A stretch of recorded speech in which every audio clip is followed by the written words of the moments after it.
This is Classic Conversations with Professor James Hartwell and student Olivia Robinson.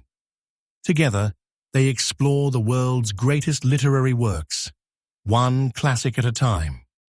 Hello and welcome to Classic Conversations, where we unpack the timeless works that have shaped literature as we know it. I'm Professor James Hartwell. And I'm Olivia Robinson.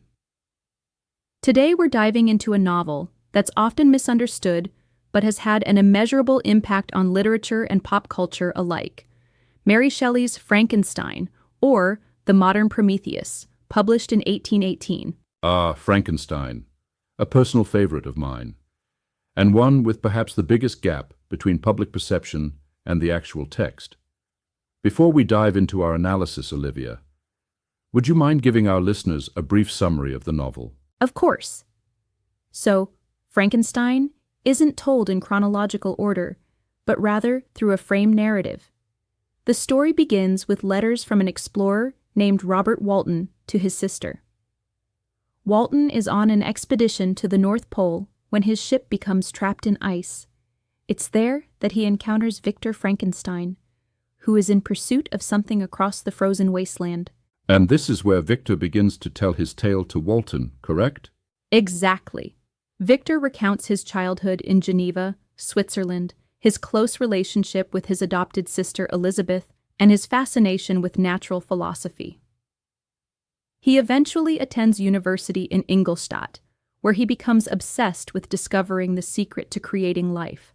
Which leads to perhaps the most famous "it's alive" moment in literature, though the actual scene in the book is far more subdued than what we see in films. Right. Victor succeeds in bringing to life a creature made from assembled body parts, but is immediately horrified by what he's done. He abandons his creation and falls ill from the stress and trauma of what he's witnessed.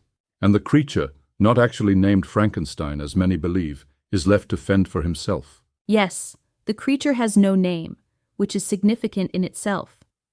After Victor recovers, he learns that his younger brother William has been murdered, and the family servant Justine is blamed and executed for the crime. Victor suspects his creation is responsible, but remains silent. Which is the first of many moral failures on Victor's part.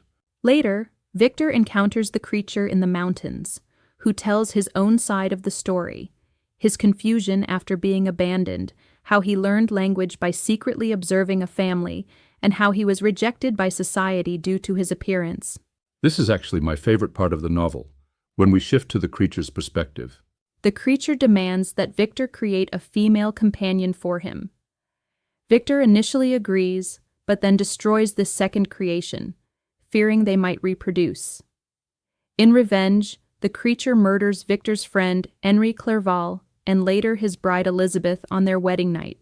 And this brings us back to where the novel began, with Victor pursuing the creature through the Arctic, determined to destroy what he created. Victor tells his story to Walton before dying. The creature appears, expressing remorse over Victor's death. He tells Walton he plans to build a funeral pyre and end his own life, then disappears into the darkness. A rather bleak ending to what is essentially a cautionary tale about unchecked scientific ambition and the consequences of abandoning responsibility. It really is. And to think Mary Shelley was only 18 when she began writing it. Indeed. Now that we've covered the plot, let's dig a bit deeper. What do you think makes this novel continue to resonate with readers over 2 centuries later? I think part of it is how it tackles questions that still feel relevant today. Questions about scientific ethics, what it means to be human, the responsibilities creators have toward their creations. As someone who spent decades in academia, I certainly relate to Victor's obsessive pursuit of knowledge, though hopefully with fewer catastrophic results. I'd hope so. But the book seems to be saying something about that single-minded pursuit, doesn't it? Victor isolates himself, cuts himself off from family and friends, all in the name of his work. That's an excellent observation. In many ways, Victor becomes monstrous in his own right. There's an irony in how he recoils from his creation's physical monstrosity while embodying a kind of moral monstrosity himself. I'm curious, Professor. The subtitle is The Modern Prometheus.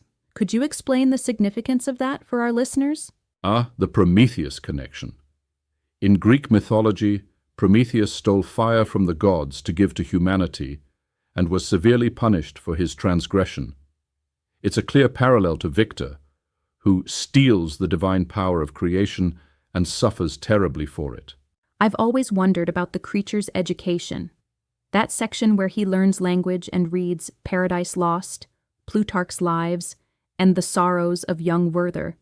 That's quite the reading list. Yes, for someone who started with no knowledge at all, he jumps right into the deep end of literature. But those choices aren't random. Paradise Lost gives him a framework to understand his own situation. He sees himself as both Adam, the first of his kind, and Satan, rejected by his creator. And that raises another question I've always had. Is the creature evil from the beginning, or does he become evil because of how he's treated? That's the fundamental question of the novel, isn't it? Nature versus nurture. The creature begins with benevolent intentions. He even secretly helps that family, the de Lacys, by gathering firewood for them. It's only after repeated rejection that he turns to violence.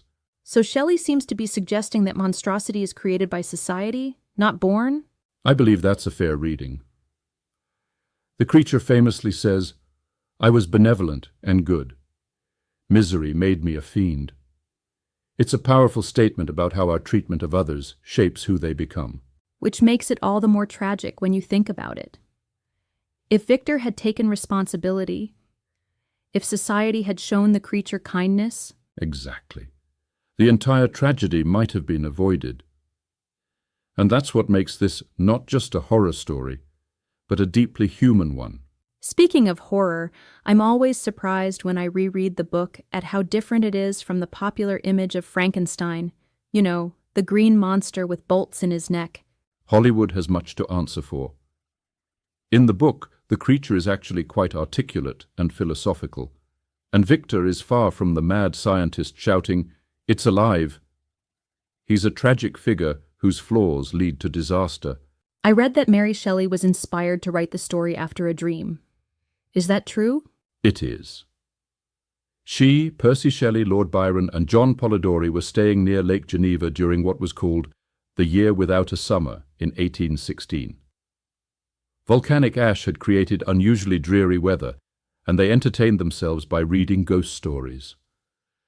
Byron suggested they each write one, and Mary had a waking dream that became the seed for Frankenstein. What's remarkable is how many modern themes she anticipated.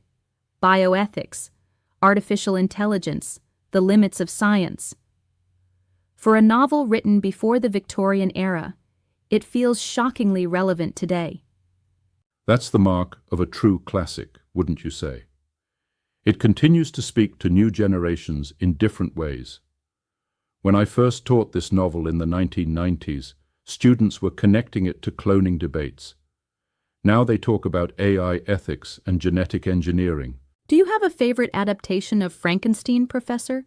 While the 1931 film with Boris Karloff is iconic, I have a soft spot for Kenneth Branagh's Mary Shelley's Frankenstein from 1994.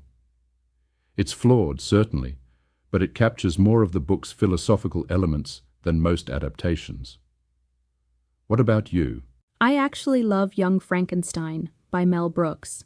But for a serious take, I think the National Theatre production with Benedict Cumberbatch and Johnny Lee Miller was amazing, especially how they alternated the roles of Victor and the creature. An excellent choice. That production really highlighted the doppelganger aspect of their relationship, how creator and creation mirror each other. Before we wrap up, I wanted to ask about Mary Shelley herself. Her mother was Mary Wollstonecraft, an early feminist writer, and her father was political philosopher William Godwin. Do you see their influences in the novel? Absolutely. There's a strong critique of the romantic ideal of the solitary male genius that reflects both Wollstonecraft's feminist perspectives and Godwin's political philosophy. Victor's isolation is presented as deeply problematic. And don't forget, Mary Shelley had lost her own mother shortly after birth, and had lost a child herself. Themes of creation, birth, and parental responsibility run deep in the novel. That adds such a personal dimension to the work. So to round things up, what would you say is the main takeaway from Frankenstein for contemporary readers? I'd say it's a warning about the consequences of innovation without responsibility, and a powerful reminder that how we treat others, especially those who are different or vulnerable, defines our own humanity more than any scientific achievement ever could. That's beautifully put. And perhaps why, after more than 200 years, we're still discussing this remarkable book. Indeed. Well, that brings us to the end of our discussion of Mary Shelley's Frankenstein. Join us next time on Classic Conversations, when we'll be exploring another literary masterpiece, To Kill a Mockingbird by Harper Lee. I am very much looking forward to it, Professor. Until then, dear listeners, keep reading. Thank you for listening to Classic Conversations. If you enjoyed today's journey, be sure to subscribe and join us next time for another dive into the classics.